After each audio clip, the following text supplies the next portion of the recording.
Bienvenidos amigos de AZ Capacitación, Asesoría y Negocios. Mi nombre es Arturo Zapata Avellaneda. Les da la más cordial bienvenida a la sesión del día de hoy. El artículo 480 del Código Civil señala que la obligación de alimentarse que tiene un padre y un hijo extramatrimonial no reconocido ni declarado conforme a lo dispuesto en el artículo 415, no se extiende a los descendientes y ascendientes de la línea paterna. Aquí me quiero detener un momentito, porque muchas personas confunden el concepto de alimentista con el concepto legal del artículo 415 de hijo alimentista. Vamos a explicarlo un poquito. En el Perú existen dos tipos de filiación. La filiación matrimonial, que son los hijos nacidos dentro del matrimonio, y ahí encontramos dos situaciones. La primera, los hijos realmente nacidos en el matrimonio.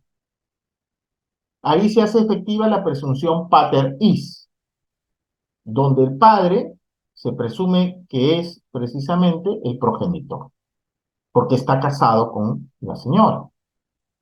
Y la segunda situación es la del vínculo legal de la adopción. Se tiene como hijo nacido dentro del matrimonio a todos los hijos que han sido adoptados. Así lo prescribe el Código Civil.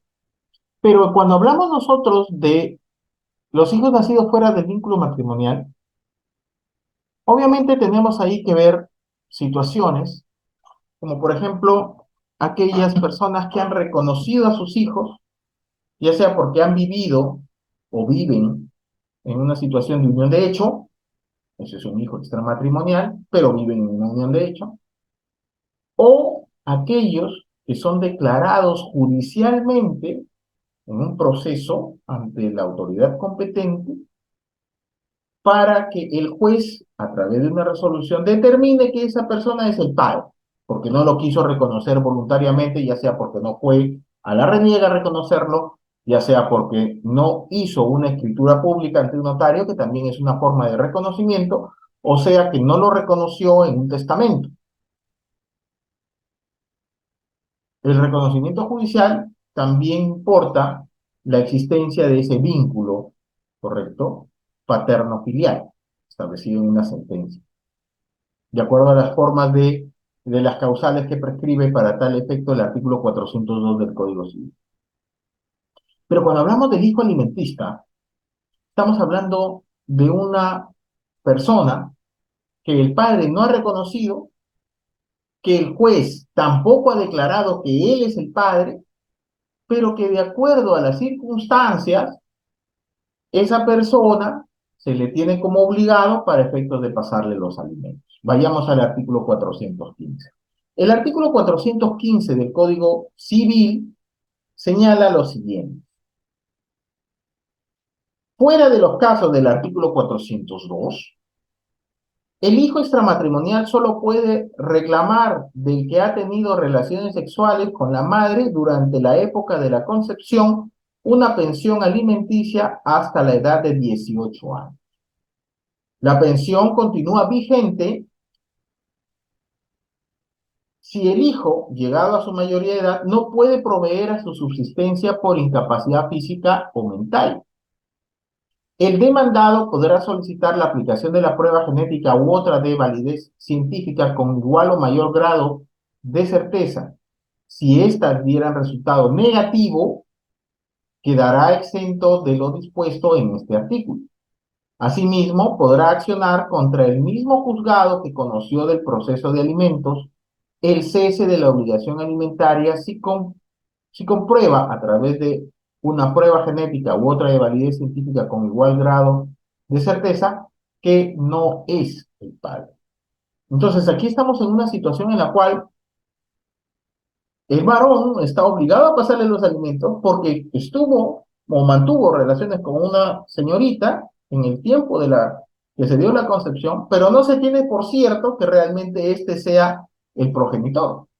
Entonces, como no hay ese vínculo como tal, lo único que hace el juez es obligarlo legalmente a ello, de acuerdo a lo que prescribe el artículo 415.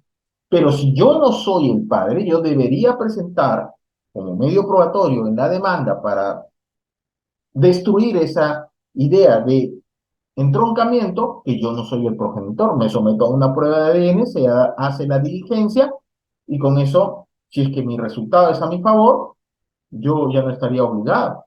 Por el contrario, si el resultado es a favor del otro, entonces ahí habría más bien un tema en el que sí debería establecerse la, la obligación por filiación, ¿no? Muy bien, pero ocurre lo siguiente para el caso del hijo alimentista dentro de los alcances del artículo 415. Como este no es un hijo, porque no lo declara como tal la sentencia, establecida por el juez solamente prescribe el tema de alimentos, si ese muchacho tiene la mayoría de edad y quiere seguir estudios de una profesión u oficio, no entra dentro de los alcances del artículo 424, porque no es hijo como tal, ni tampoco va a tener derecho de sucesión en el caso que el obligado fallezca, ¿ya? Entonces, el caso del artículo 415 es un caso que hay que tener bastante cuidado. Luego, el artículo 481 señala los criterios para fijar los alimentos, ¿ya? Y señala que los alimentos se regulan por el juez en proporción de las posibilidades materiales del demandado, ¿correcto? Y de las necesidades concretas del demandante. Ahí es cuando viene el tema. Los alimentos se regulan por el juez, entonces, de acuerdo a las necesidades de quien los pide. Y ahí hay que ver cuáles son esas necesidades. Es decir, hay que probar cuáles son esos gastos para poder establecer el monto. Y el juez puede entender por qué debería, por ejemplo, fijar una asignación anticipada en base a los gastos que evidencia el demandante en su escrito de postulación de proceso. Por otro lado, también debe atender el juez las circunstancias, las posibilidades de quien debe darlo, es decir, sus posibilidades materiales. Aquí deberá ver el tema de los ingresos o haberes mensuales. Y se establece como máximo un 60%. El juez deberá considerar como un aporte económico el trabajo doméstico no remunerado realizado por alguno de los obligados para el cuidado y desarrollo del alimentista, de acuerdo a lo señalado en el párrafo anterior. No es necesario, cuidado, no es necesario investigar rigurosamente el monto de los ingresos del que debe prestar los alimentos. Aquí hay que tener cuidado, porque ha habido modificaciones en la legislación nacional respecto al trámite de los procesos por alimentos, pero no se ha modificado esta parte en el Código Civil. Sí ha habido modificación en el Código de los Niños y Adolescentes y ha habido modificación en el texto único ordenado del Código Procesal Civil, pero no en el Código Civil, que es el Código Sustantivo, y ahí debería haber habido esa situación. Porque ahora el juez tiene la obligación de revisar, de investigar el tema de los ingresos. Ya lo vamos a ver más adelante, ¿ya? En este caso, la ley admite la posibilidad de variar el monto de pensión de alimentos, aumento o reducción, siempre y cuando la situación de las partes también haya cambiado. Es decir, que hayan disminuido las necesidades concretas del demandante, con lo cual yo pido una reducción, o si se han mantenido las obligaciones y el demandado ahora gana más que antes y yo requiero más atención, se puede realizar un aumento de la pensión alimenticia. En tal sentido, el incremento o disminución de esa pensión se encuentra regulado en el artículo 482 del Código Civil y precisa que la pensión alimenticia se incrementa o reduce según el aumento o la disminución que experimente las necesidades del alimentista y las posibilidades de que debe prestarlas. Cuando el monto de la pensión se hubiese fijado en un porcentaje de las remuneraciones del obligado, no es necesario un nuevo juicio para reajustarlo. Dicho reajuste se produce automáticamente según las variaciones de la remuneración. A veces nos preguntan, doctor Zapata, ¿y qué es mejor? ¿Pedir un tema en porcentaje o pedir un tema de monto fijo? A ver, veamos. Mi recomendación es la siguiente. Si la persona no mantiene un ingreso mensual fijo, lo más prudente es solicitar una asignación establecida, ¿correcto? Un monto fijo para que se pueda pagar esa obligación. En cambio, si la persona trabaja, si el día de mañana lo ascienden en su puesto o le dan algún bono o alguna situación, el aumento es inmediato porque es porcentual. De la misma manera, si le quitan los bonos o lo descienden en su trabajo y ahora gana de menos, hay una reducción de los ingresos, también esa proporción debería, también ese, como es proporcional, ese monto va a disminuir. Entonces, depende de cómo lo plantea el abogado. Ahora, el artículo 483 habla de la exoneración de los alimentos. Y en ese sentido, señala que el obligado a prestar alimentos debe pedir que se le exonere si se disminuyen sus ingresos, de modo que no pueda atenderla sin poner en peligro su propia subsistencia o si ha desaparecido en el alimentista el estado de necesidad. A veces ocurre aquí que hay personas que se hacen demandar por sus padres o tienen en realidad otros hijos a quienes debe alimentar, y ahí ocurre esa situación en la que si va a cumplir con todos, puede estar poniendo en riesgo su propia subsistencia. Entonces, en esos casos, puede pedirse la exoneración de alimentos, o en todo caso la reducción. Tratándose de hijos menores, a quienes el padre o la madre estuviese pasando una pensión alimenticia por resolución judicial, esta deja de regir al llegar aquellos a la mayoría de edad, salvo los casos que, como ya habíamos mencionado, tenemos en el artículo 424 del Código Civil, y que, como ya habíamos mencionado también, no aplica para el caso del hijo alimentista del artículo 415 de este Código. Sin embargo, si subsiste el estado de necesidad por causas de incapacidad física o mental debidamente comprobadas, o el alimentista está siguiendo una profesión u oficio exitosamente, puede pedir ya no los padres o la madre, sino si ya tiene mayoría de edad, puede pedir que la obligación continúe vigente, salvo que se encuentre en una situación de incapacidad física o mental. Bien, ahí habría que, obviamente, pedir los apoyos para que se pueda iniciar la acción judicial. Ahora, el Código Civil también habla de las formas diversas de prestar los alimentos. En ese sentido, el obligado puede pedir que se le permita dar los alimentos de manera diferente del pago de una pensión, cuando existen motivos especiales que justifiquen esa medida.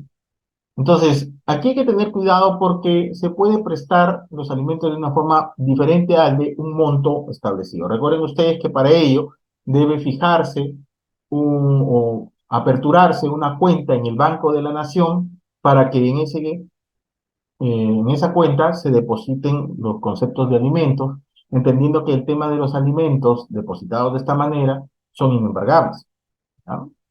Entonces, si no fuese posible por una u otra razón de que se pague de esa manera, el juez puede, de acuerdo a este artículo 484, y siempre que sea solicitud del demandado, bien puede pedir que se dé los alimentos de una manera diferente al pago. Ahora, el artículo 485 habla del alimentista indigno. El alimentista que sea indigno de suceder, vaya usted a las causales de indignidad para suceder establecidas en el artículo 667 del Código Civil, o que pueda ser desheredado por el deudor de los alimentos, no puede exigir sino lo estrictamente necesario para subsistir. El artículo 486 nos habla de la extinción de la obligación de prestar alimentos. Y esta se extingue, primero, por la muerte del obligado, o del alimentista, sin perjuicio de lo que establece el artículo 728 del Código Civil. El artículo 728 del Código Civil señala el gravamen sobre la porción disponible y precisa lo siguiente.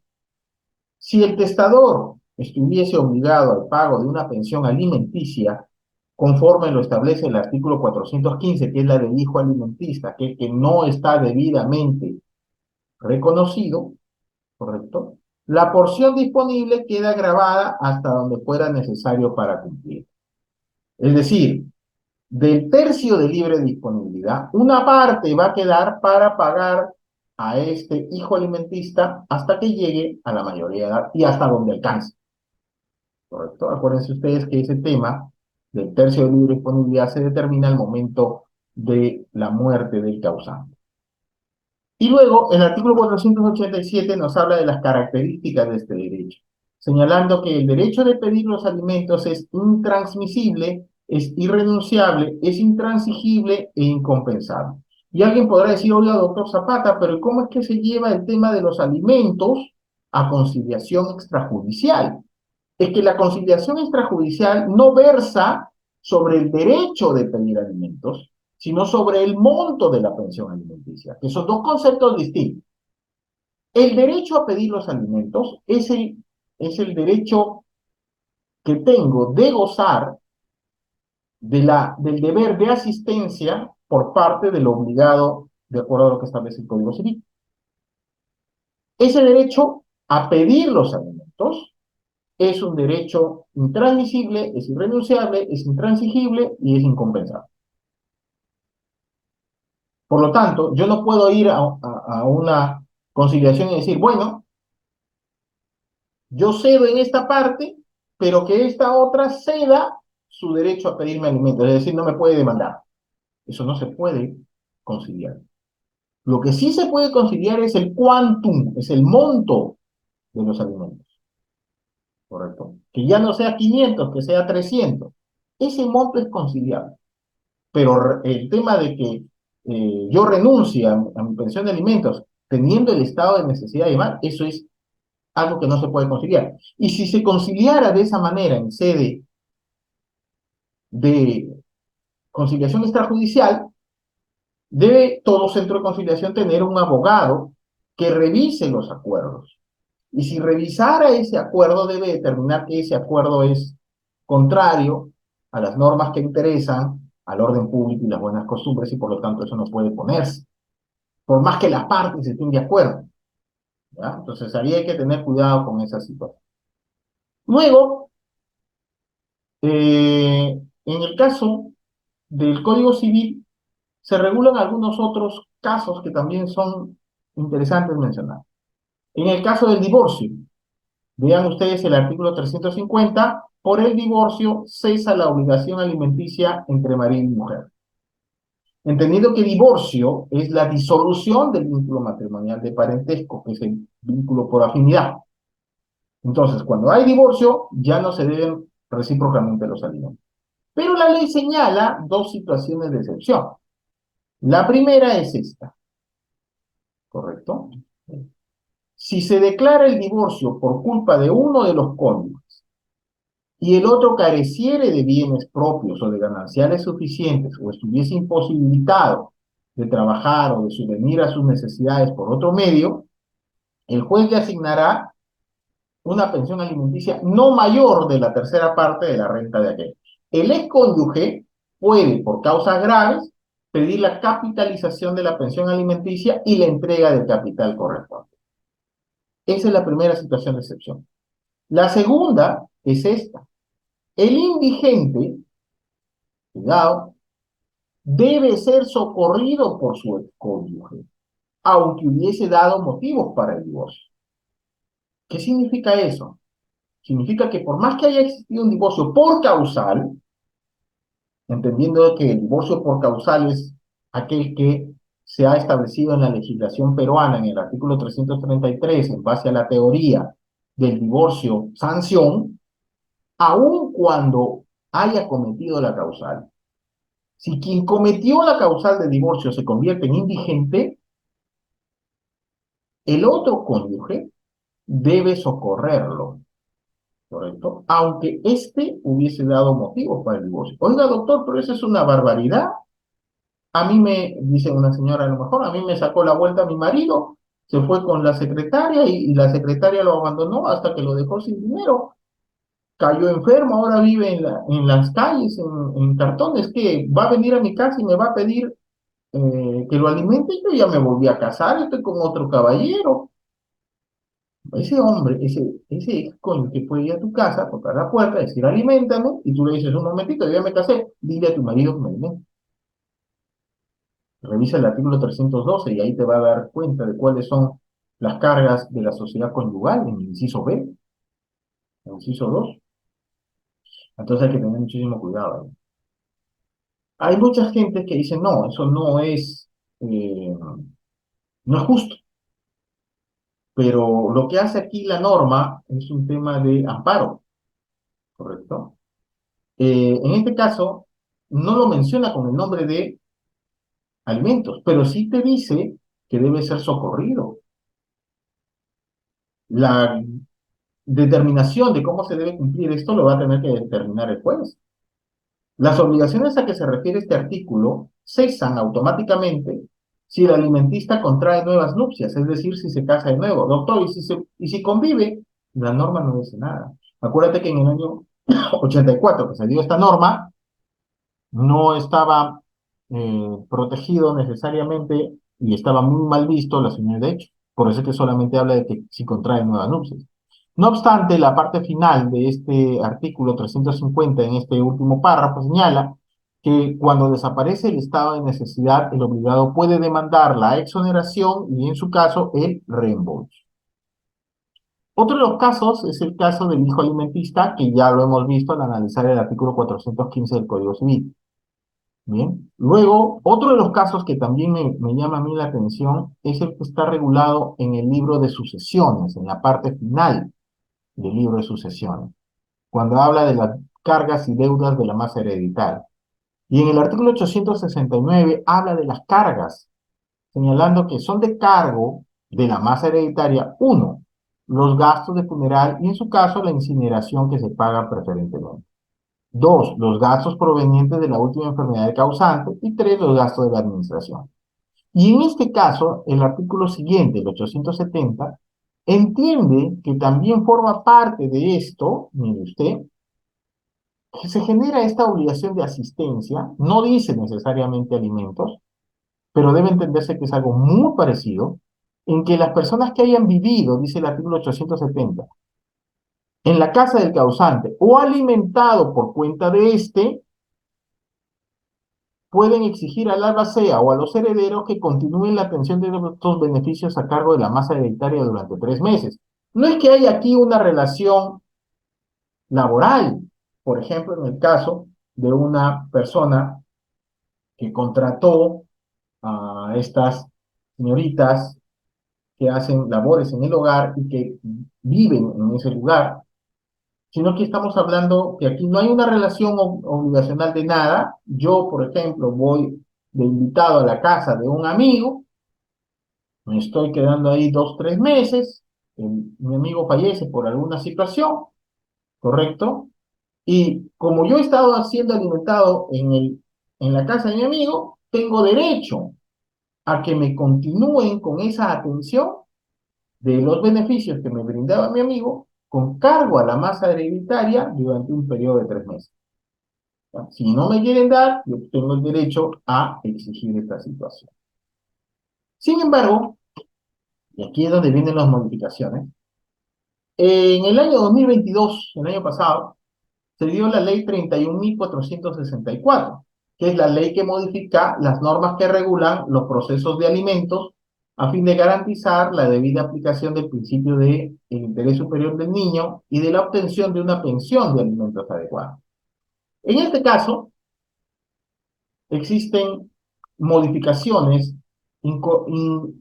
incorporadas por esta ley 31.464 en dos textos normativos importantes para el tema de lo que son los alimentos. En primer lugar, en el Código de los Niños y Adolescentes. Y en este caso se modifican los artículos 164, 165, 168 y 171. Y también se incorporan nuevos artículos al Código de los Niños y Adolescentes, incorporándose el artículo 164A, 167A, 170A, 173A y 178A. Mientras que para el caso del texto único ordenado del Código Procesal Civil, aquí encontramos que se modifican los artículos 555, 556, 558 y 564 del Código Civil.